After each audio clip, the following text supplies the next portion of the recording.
Bismillahirrahmanirrahim. Assalamualaikum warahmatullahi wabarakatuh. Waalaikumsalam warahmatullahi wabarakatuh. Ya teman-teman, tidak terasa ya pertemuan dengan saya baru aja kayak kemarin ya. Dan ini sudah pertemuan terakhir ya teman-teman. Strategi pembelajaran kontemporer saya mengajar di UNT itu sudah 3 tahun. Di tahun 2022 kalau nggak salah. Saya ke S2 lulus tahun 2021. Wah, ini saya juga pegang mata kuliah perspektif pendidikan. Nah, yang udah ngambil nggak? Yang modul hijau.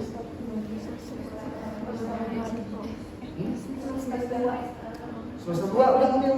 Ada yang udah, ada yang belum mungkin ya. Puton ya. Dan kenapa UT mengamanahi saya untuk mengambil kedua mata kuliah tersebut? Karena memang mungkin saya proper di bidang itu. Makanya saya menulis buku bersama teman saya, Pak Jaka dan Bu kita, 2 buku. Ini saya tulis sama Pak Jaka berdua. Kalau ini bertiga. Di sini ada estetika. Menurut saya kan lagi promo buku udah percuma, udah habis. Gak akan ada kalian di internet udah ada. Gak, paling nanti nunggu juli 2 mungkin ya.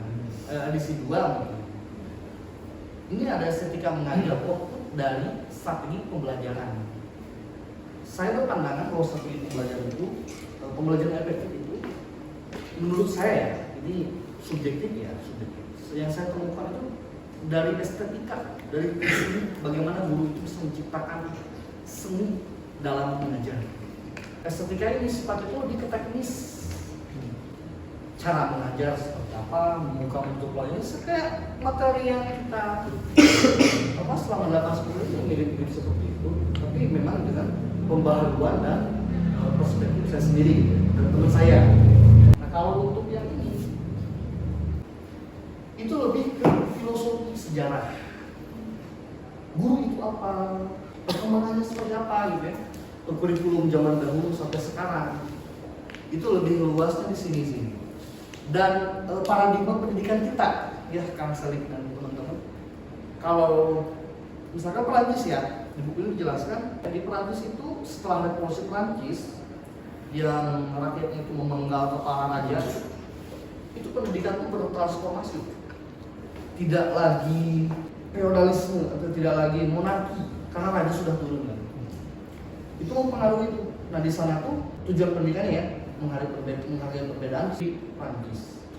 Dan kalau Amerika itu lebih ke expert di bidangnya masing-masing tuh. Mereka tak jadi guru, biayanya mahal, kuliahnya mahal, gak kayak kita.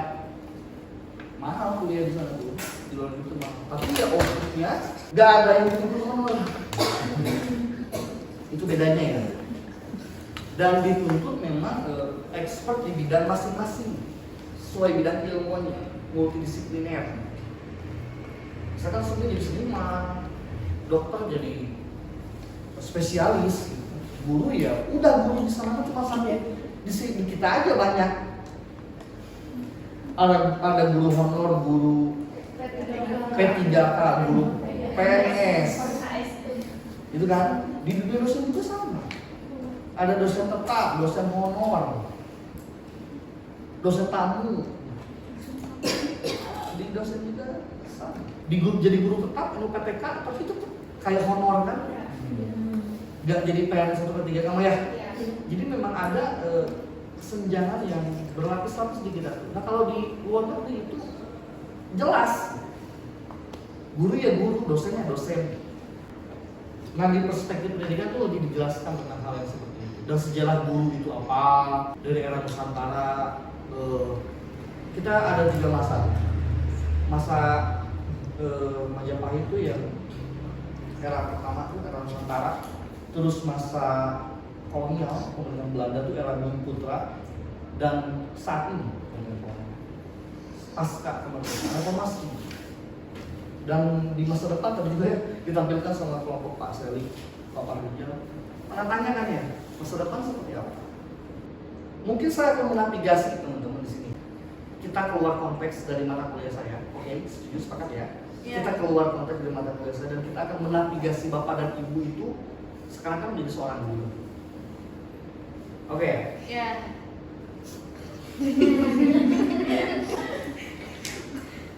Coba Ada yang punya spidol nggak? Kalau habis sering. Berapa? Hah? Ini kelihatan nggak?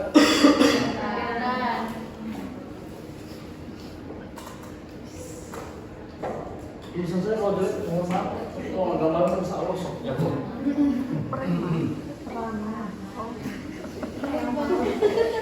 Ada yang tahu kedua istilah ini? Yuk.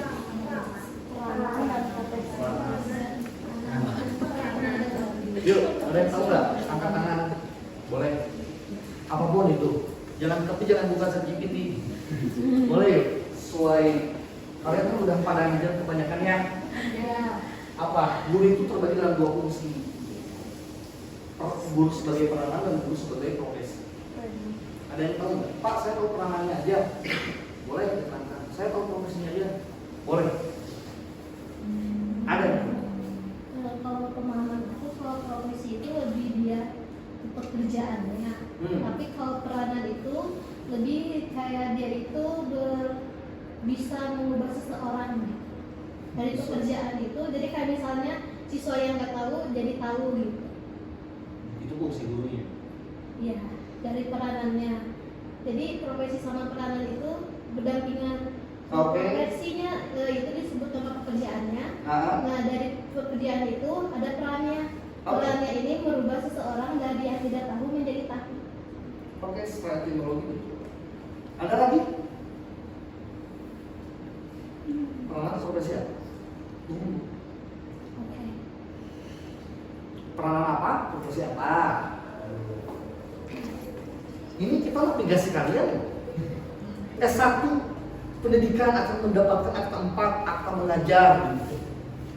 Kalian sudah legal. Tapi ya kalian lulus dulu itu ya udah kalian benar-benar mengantongi itu jadi guru apa? P3K, PTK dan lain-lain bisa kan dengan ijazah. Guru ini kita tuh kadang-kala bingung di dua itu. Guru peranan dan guru profesi. Secara peranan, guru tuh ada, kalian pasti pernah dengar lah kayak istilah zaman ini ya. Guru mah ulah ngarepkeun atos jadi guru. Ya.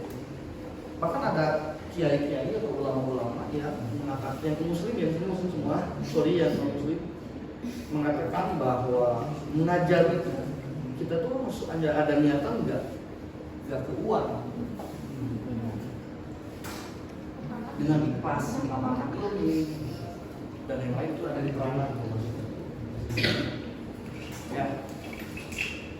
Nah kalau guru sudah menjadi profesi itu berbeda. Nah, ini yang jadi perdebatan kencang banget dari zaman dulu. Kenapa gaji guru itu murah? Kalau tinggi sedikit guru terikhlas, sulit. Karena kita tuh seperti ada di dua kaki ini, di dua tumpuan ini. Gak ada yang bisa membedain. Di era Nusantara, di buku itu dijelaskan. Di era Nusantara tuh, guru tuh peranan semua.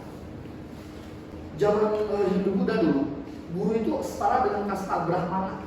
Itu ada di bawah sedikit raja. Bahkan raja pun berguru kepada guru. Tapi di situ teman-teman, gak kaya guru. Gak kaya. Jadi raja tidak memberikan privilege lebih ke guru atau guru tidak menarikkan ilmu, tidak. Guru itu berfungsi sebagai peranan. Literally full peranan tanpa upah, tanpa apapun. Bahkan mereka sering ada di gunung-gunung atau di bukit-bukit menyendiri dan lain-lain ya. Tapi di situ lahirlah tuh inisiatif dari masyarakat pada waktu itu memberi kepada guru. Makanya yang kemarin rame-rame di Trans 7 itu yang pesantren kan seperti seorang guru juga kan misalkan kiai itu ada di peranan fungsinya. Jadi jangan kaget misalkan kalau banyak yang ngasih. Karena memang kiai yang betul ya ini ya. Saya berkata bukan oknum ya. Ini benar-benar ajengan atau kiai yang betul-betul itu memang mengamalkan ilmu, nggak meminta imbalan teman-teman. Memang dari dulu seperti itu. Nah mereka kaya atau mereka itu karena yang barokah disebut itu ya kalau kata Islam. Dari situ itu peranan. Ada keinisiatifan masyarakat untuk memberi. Atau zaman dulu mungkin kayak gitu udah kaya sebelum itu banyak. Nah kalau di profesi itu beda lagi.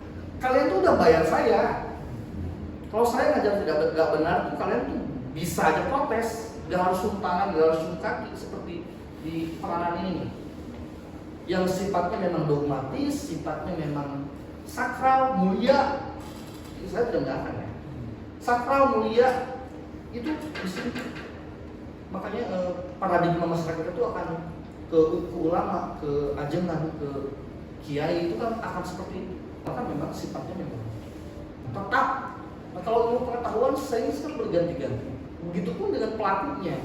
Ketika saya di dosen yang ada di bawah sini nih, kalian nggak wajib untuk cium tangan. Saya nggak wajib, karena saya udah dibayar. Ngerti? Nah makanya di luar negeri itu nggak gitu konsepnya. Di luar negeri itu biaya kuliah itu mahal, tapi outputnya dia menjadi guru yang langsung berprofesi. Karena feodalisme tidak ada di sana ya, mungkin udah turun loh. Ya tadi teakannya misalkan kalau di Prancis rajanya udah meninggal di penggal tuh, udah nggak ada tuh raja-rajaan, jadi udah berprofesi semua. Tapi memang jelas sistem upah untuk para guru dengan layak. Kita tuh ketiga terendah di dunia, upah terendah guru. Yang lain tuh udah ada yang sampai di Finlandia tembus 100 juta per bulan. Gila. Karena memang kuliahnya juga mahal dan digodoknya juga bukan main-main. Digodok. Memang ada standar kompetensi yang benar-benar diperhatikan di situ. Dan saya juga bahas di buku ini. Saya beranggapan bahwa guru tanpa tanda jasa itu sudah kadaluarsa itu yang saya bilang sebelumnya. Mungkin akan viral kalau di foto-foto, tapi saya nggak ngejar itu. Guru pahlawan tanpa tanda jasa yang sekarang sudah kadaluarsa, kurang lebih gitu. Karena kalau kita bicara guru pahlawan tanpa tanda jasa itu ada di peranan teman-teman. Sekali kalian bilang seperti itu, kalian jangan menerima upah dari kepala sekolah melalui bos yang dipotong-potong kalau honorer, atau PNS yang menerima gaji dari uang negara dari rakyat, itu nggak boleh bilang seperti itu. Kalian digaji. Makanya itu di buku saya bilang itu kadaluarsa karena peranan kok digiring-giring ke profesi. Ini udah kalau kadaluarsa. Guru sebagai peranan itu sakral dan mulia. Tapi kalau guru sebagai profesi itu bisa didekonstruksi performa keguruannya. Nah itu yang negara-negara lain juga pakai. Bagaimana menciptakan guru-guru yang kompeten. Pedagogi itu teman-teman ya, kalian mengajar SD itu tidak harus proper semua mata pelajaran, tidak. Yang pertama yang dilakukan itu ini udah ya, kita ganti ke teori selanjutnya. Mata kuliah TGSD saya tuh dari waktu S1 juga tuh banyak tuh. Pendidikan matematika 1, pendidikan matematika 2, kurikulumnya seperti itu. Zaman saya di UT mungkin lebih fluktuatif, mungkin lebih tersusun terarah. Tapi kalau dulu tuh seperti itu mata kuliah seolah kayak harus pintar matematika, seni, tidak salah sebetulnya. Tapi hanya saja mata kuliah yang wajib dimiliki oleh seorang guru. Saya mengambil teori dari enggak ada kan ada yang itu enggak.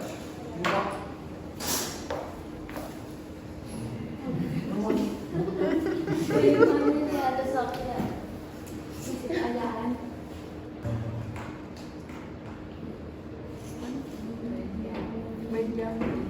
Jadi supaya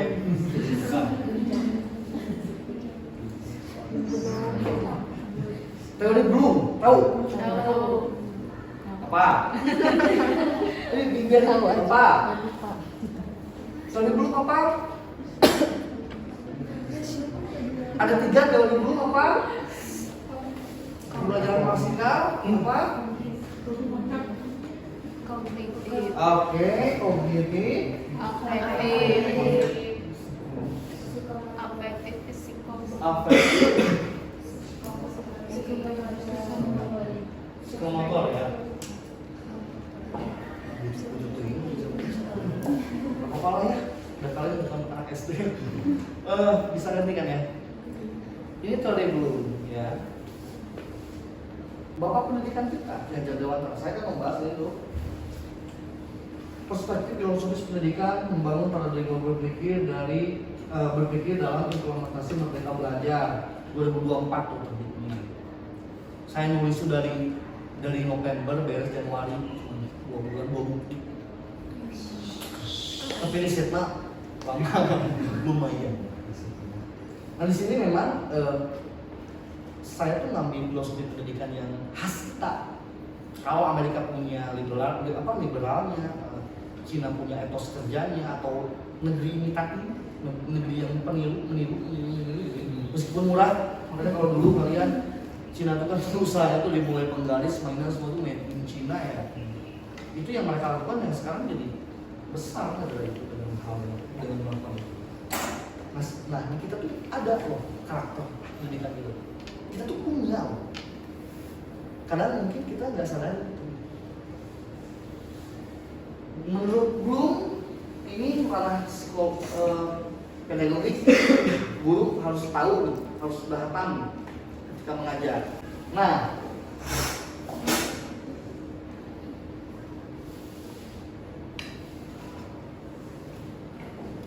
pengajar dewantara itu juga sama menerapkan seperti Benjamin Bloom ini.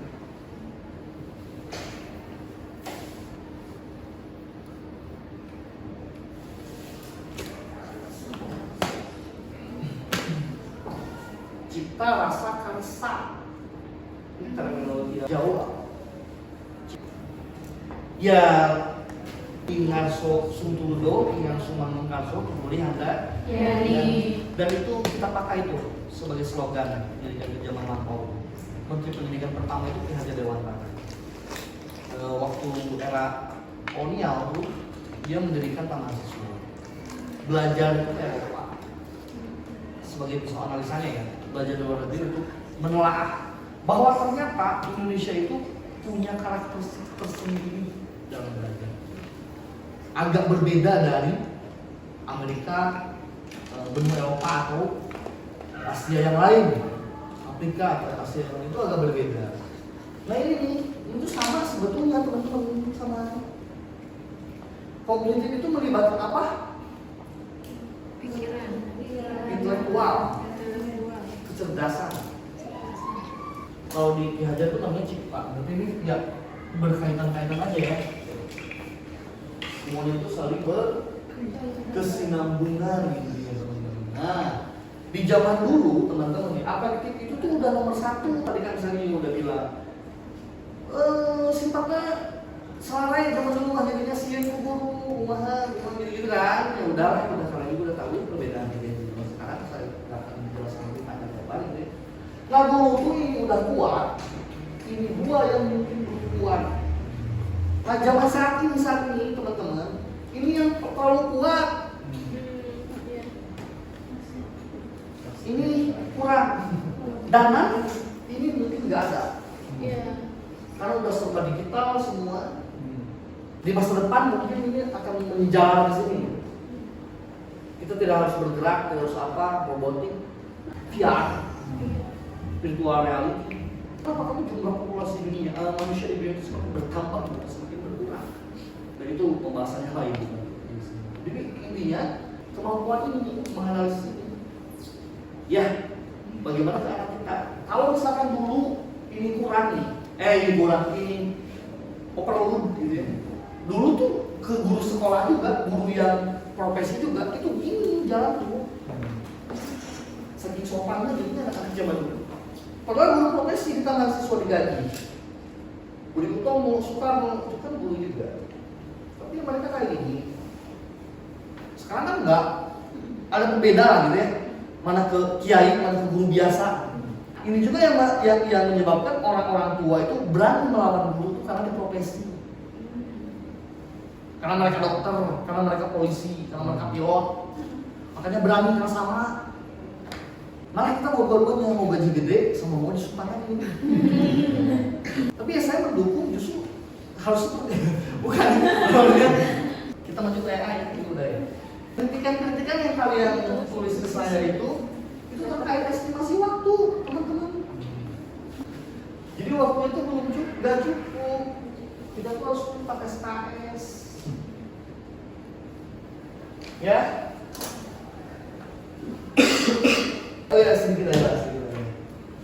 teori dari Abraham Maslow. Maslow, kemana ayahnya?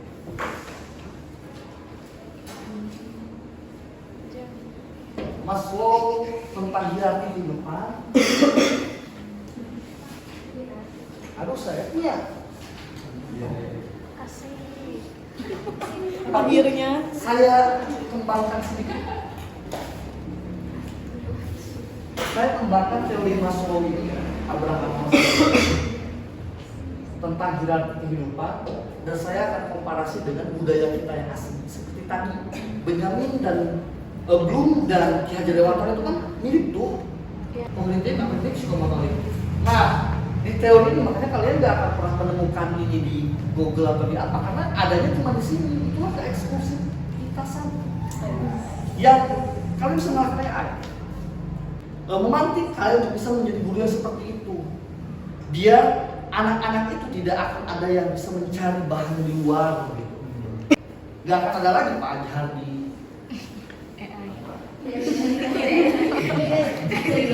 Nah, Maslow itu kan ada teori tentang kebutuhan primer, sekunder, tersier. Itu kan pelajaran IPA atau apa ya, saya nggak akan ke sana. Saya akan komparasi saja Maslow ini, segitiganya ada sih yang saya ambil. Di sini tuh ada fungsi ekonomi, kekuatan, dan terakhir ini makna atau kebermaknaan misalnya. Otoritas,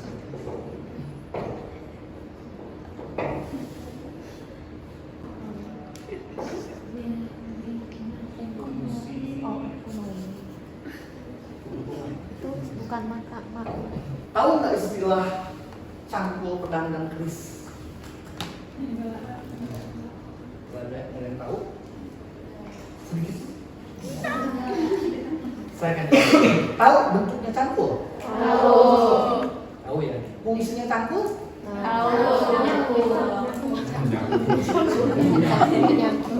Yang kedua, tahu nggak pedang? Fungsinya pedang? Menebas.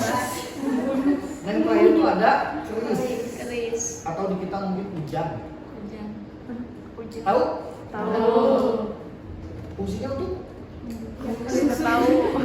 Nah, jadi kalian udah benar-benar kita tuh tidak tahu budaya kita sendiri itu seperti apa. Saya jelaskan.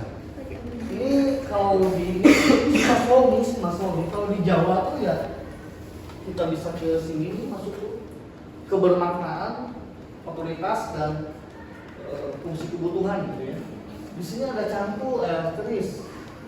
Sorry saya gambar keris. Di sini pedang dan cangkul ya. Cangkul itu fungsinya untuk apa? Cangkul. Fungsinya tuh ekonomi, cangkul tuh.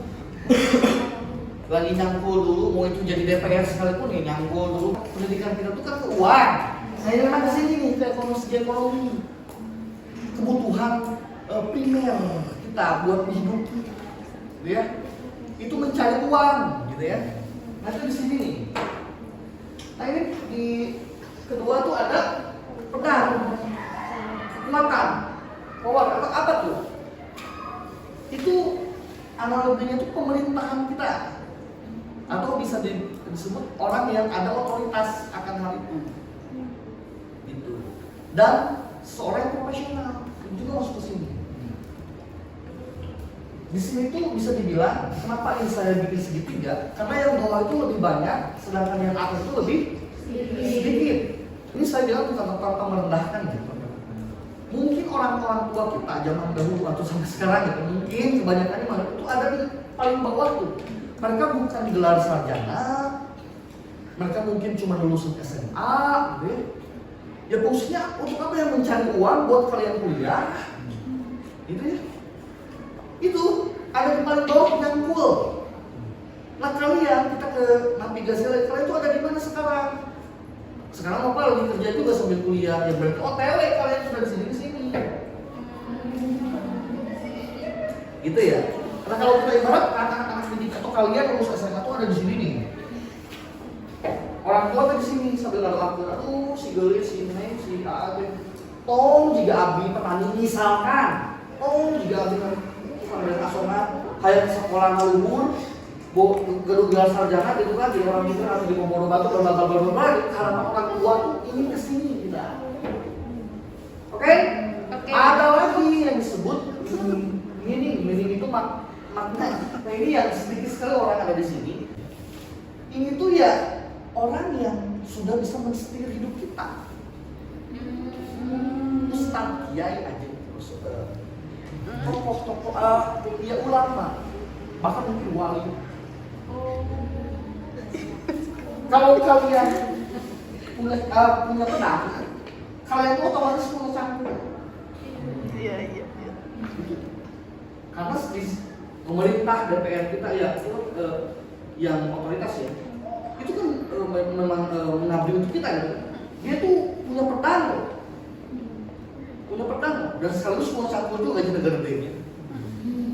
Presiden itu ada di sini posisinya. Tenang. Dan udah pasti punya cangkul. Orang yang punya pedang itu sudah pasti punya cangkul. Tapi orang yang punya cangkul belum tentu punya pedang. Itu saya juga nggak lulus CPNS. Bener? Gitu ya.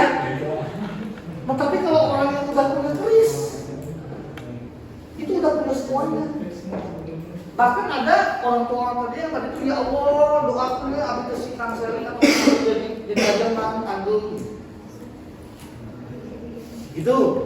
Ada yang masuk ke sini juga orang tua berharap dengan membawa anak ke pesantren contohnya. Tapi ada juga yang kesini, mungkin kalian di sini termasuk saya juga gitu ya. Ibu saya sih mintanya ke sini, tapi saya tahu. Nah, jaga di sini lagi, makanya ada pembeda kita dengan orang tua kita. Nah, posisi kalian itu ada di sini nih. Kalian itu punya otoritas, kalian itu pedang mencerdaskan anak bangsa sesuai dengan Undang Dasar Negara Republik Indonesia tahun 45, tugas guru. Dan Undang-Undang Dasar Nomor 14 Tahun 2005 tentang guru dan dosen. Guru adalah profesi. Ini jangan meninggikan diri untuk diciptakan sih. Ya, gitu ya. Dan terakhir dari saya akan ceritakan tentang profil saya sedikit kepada ibu bila berkenan ya. Tapi kalau nggak mau ya nggak apa-apa. Kalian boleh tidak mendengarkan juga karena ini sudah sifatnya sudah subjektif. Saya itu kuliah S1 itu dengan IPK yang sangat rendah.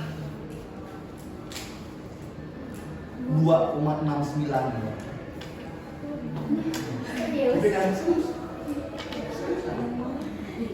dan saya lahir dari keluarga biasa-biasa aja tuh ya, tapi nggak punya juga enggak ya, di tengah-tengah lah gitu ya. Dan saya itu tidak pernah menikmati bangku sekolah yang benar-benar bisa disebut sekolah favorit itu enggak. SD saya SD kampung, SMP saya SMP swasta kan, karena kalau KBN kalau SMP pada waktu zaman saya itu jelek-jelek tuh yang swasta, kalau yang bagus itu. Saya masuk SMP swasta, SMA juga saya tetap di situ.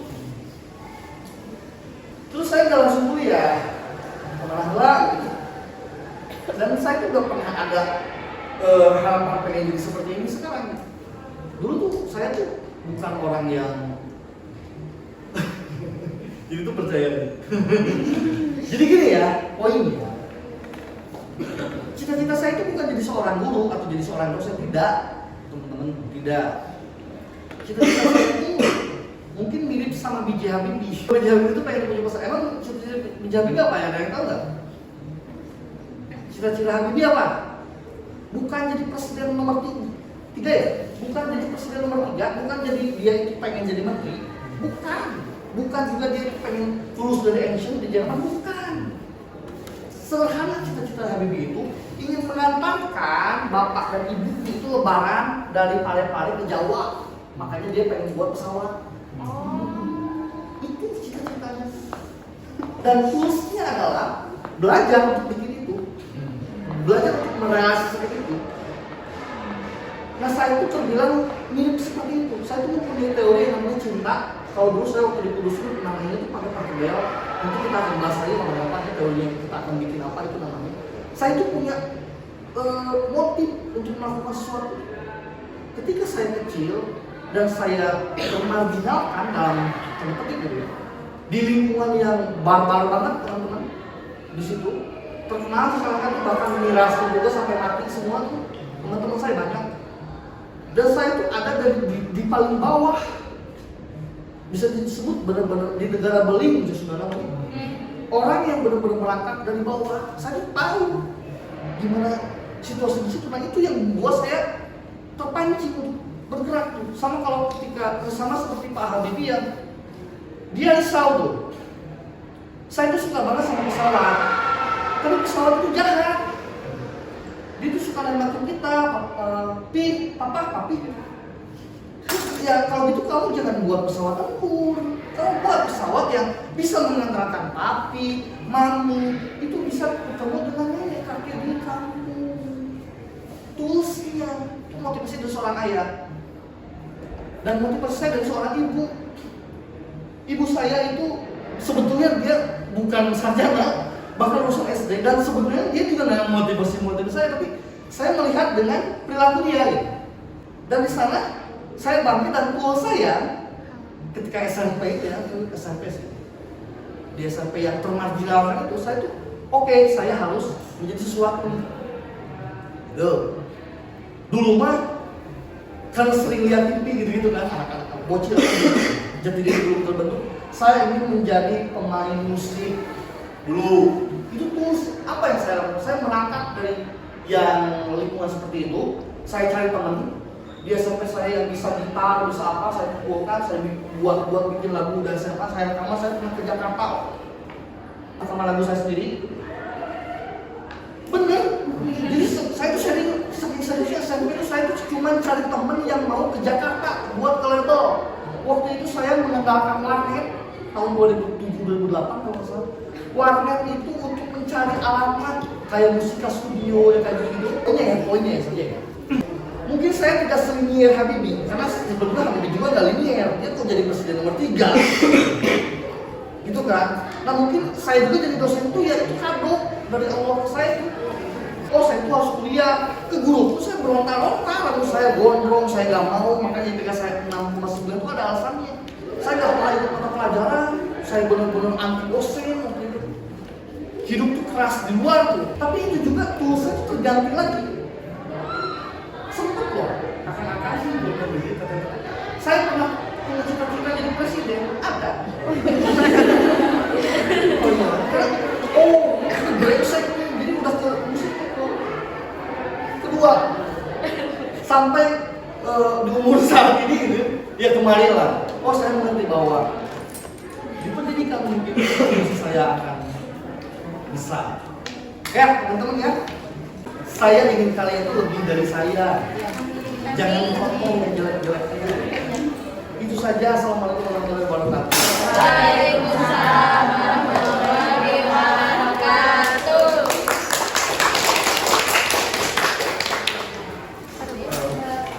Ayo balikin. Apa ini teh? Bapak dilihat dulu dong, biar Bapak ingat sama kita terus. Ayo duluan.